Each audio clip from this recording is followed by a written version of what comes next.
శుభమస్తు. శ్రీరామ జయం. గురవే సర్వలోకానాం భిషజే భవరోగిణాం నిధయే సర్వవిద్యానాం దక్షిణామూర్తయే నమః. జ్ఞానం ఒక్కటే, ఆ జ్ఞానాన్ని ఆవరించి ఉండేటటువంటి పొరలు అనేకం. ఆ పొరలలో మన నుదుటన మనం పెట్టుకునే బొట్టు కూడా ఒకటి. అజ్ఞానాన్ని ప్రతిబింబించేది, బొట్టు గురించి యుద్ధాలు చేసేవారిది ఒకటే మనస్సు. ఏ బొట్టు పెట్టుకుంటే ఏమవుతుంది, ఏ బొట్టు ఏ విధంగా ధరిస్తే మనకు ఏ విధమైన ప్రయోజనం చేకూరుతుంది? అడ్డుగా పెట్టేటటువంటి భస్మరేఖలు గంధంతో చేసినవి, భస్మంతో ఏర్పడినవి, కుంకుమతో అలదుకొనేవి, నల్లని కాటుకతో అలదుకొనేవి, లేదా అరటి దూటను అగ్నికి అర్పించిన అనంతరం లభించేటటువంటి అంగారంతో అలంకరించేవి. వివిధ రూపాలలో మనం బొట్లను చూస్తూ ఉంటాం. అడ్డుబొట్టు, నిలువు బొట్టు అనే రెండు ప్రధానమైన వర్గాలు ఈ రోజులలో మనకు కనిపిస్తూ ఉండగా, ఈ నిలువు బొట్లలో కూడా మళ్ళీ యు ఆకారంలో, ఆంగ్ల అక్షరం యు ఆకారంలో, మరి ఒక ఆంగ్ల అక్షరం వై ఆకారంలో వడగలై, తెంగలై అనే రూపాలలో చూస్తూ ఉన్నాం. అడ్డుబొట్టు భస్మరేఖలుగా శివ సంబంధంగా ప్రతీకమానంగా ఉండగా, నిలువు బొట్లు విష్ణువును ప్రతిబింబించేవిగా లోకంలో రూఢి అర్థంలోనికి వచ్చేశాయి. ఇవి రూఢి అర్థములు మాత్రమే. నిజంగా శివుడైనా విష్ణువైనా ఒకే దైవం, ఒకే రూపం అన్నప్పుడు గుండ్రంగా ఉండేటటువంటి వృత్తాకారంగా ఉండే బొట్టు మనం ధరించాలి. ఇది అద్వైత ధర్మాన్ని ప్రతిబింబించేది అవుతుంది. భస్మరేఖలు ధరించిన అనంతరం కుంకుమ ధరించేవారు కూడా ఆ భస్మరేఖలకు దిగువన కుంకుమ ధరించాలి, భస్మరేఖల మధ్యన ధరించకూడదు. ఇది కూడా శైవ సంప్రదాయం ప్రత్యేకంగా మనకు బోధించే ఒకానొక ధర్మ సూక్ష్మం.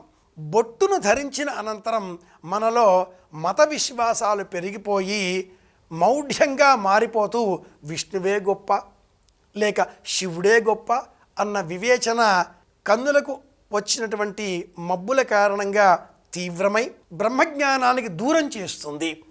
అలా కాకూడదు. బ్రహ్మ సత్యం జగన్మిథ్య జీవో బ్రహ్మైవనా పరః.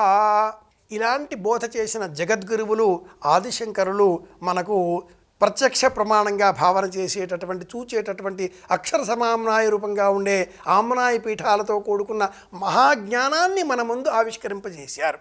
మనలో ఉండే అజ్ఞానం తొలగిపోవాలి. అయమాత్మా పరం బ్రహ్మ, తత్వమసి, నేనే బ్రహ్మం అనే జ్ఞానం, ఇలాంటివన్నీ కూడా మహావాక్యములుగా వాటి అంతరార్థాన్ని బోధించిన ఆమ్నాయపీఠ సంప్రదాయం మనకు సత్యాన్ని బోధిస్తుంది. మతానికి సంబంధించిన జ్ఞానం మనలో వివేకాన్ని పెంచాలి, కానీ మతమౌఢ్యం పెంచేదిగా మారకూడదు. అన్నింటి సారాంశం ఒక్కటే, అన్ని మార్గాలు చేరేటటువంటి గమ్యం ఒక్కటే, అది దైవం. ఆ మార్గాన్ని చూచినప్పుడు అద్వైతమే నిజమైన మార్గం. ద్వైతం కానీ విశిష్టాద్వైతం కానీ మూర్తి అర్చనను ప్రతిపాదిస్తాయి, విగ్రహారాధనను ప్రోత్సహిస్తాయి. అద్వైత మార్గములో అక్కడ అందరి దేవతలకు సమానమైన ప్రాతిపదిక.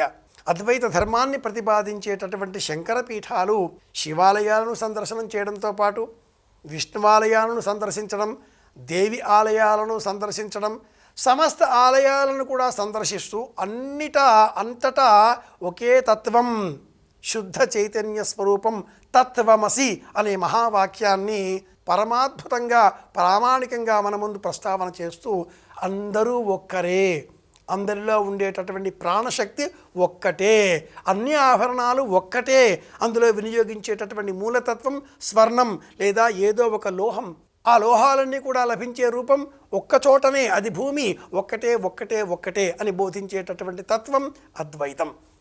ఒకటి ఒంటరి అంకే, కానీ ఒకటి మాత్రమే నిజం. రెండు అన్న పదం రాగానే ఇంకా అసంఖ్యాకంగా ఉండేటటువంటి వర్గమానాలు, వర్గోత్తర రూపాలు అందులో నుంచే బయలువెడలుతాయి. కనుక ఒకటి మాత్రమే నిజం, ఆ ఒక్కటి అద్వైతం. ఆ అద్వైత ధర్మాన్ని ప్రతిపాదించేటటువంటి మార్గం ఒక్కటే, అది దక్షిణామూర్తి స్మరణ, అది శంకర మార్గం, ఆది శంకర మార్గం. అందరి క్షేమాన్ని కోరుదాం, మళ్ళీ కలుసుకుందాం. శుభమస్తు. శ్రీరామ జయం.